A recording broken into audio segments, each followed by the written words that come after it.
अस्सलाम वालेकुम नाज़रीन, नादिर न्यूज़ में आपका इस्तकबाल है। चलिए जानते हैं आज की खबर।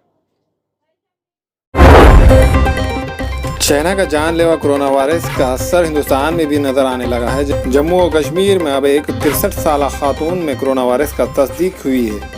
इस खातून में कोरोना वायरस की तस्दीक होने के बाद मुल्क में मरीजों की तादाद बढ़कर 42 हो गई है। इससे पहले केरला में 3 साल का एक बच्चा आज कोरोना वायरस से मुतासिर पाया गया है। वायरस के बढ़ते इन्फेक्शन को देखते हुए एहतियातन मुल्क भर में सभी तकारीब रद्द कर दी गई। इत्तलात के मुताबिक ये खातून कुछ दिन पहले ही ईरान से लौटी है। बता दें कि खातून के साथ ही एक दिगर शख्स को भी आइसोलेशन वार्ड में रखा गया है। बताया जाता है कि दोनों मरीजों को इतवार को जब अस्पताल में भर्ती किया गया तो वो वहाँ से भाग निकले थे।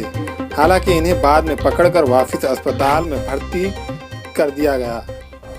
जम्मू और कश्मीर में महकमा सेहत के एक ऑफिसर ने बताया कि खातून मरीज की जांच रिपोर्ट पॉजिटिव पाई गई है, जबकि दूसरे मरीज की रिपोर्ट का इंतज़ार किया जा रहा है। रियासती सेक्रेटरी ने बताया कि कोरोना वायरस से मुतालिक सभी ज़ाब्तों पर अमल दरामद किया जा रहा है। रियासत के सभी दफ्तरों और इदारों में बायोमेट्रिक हाजिरी को 31 मार्च तक के लिए ख़त्म कर दिया गया है।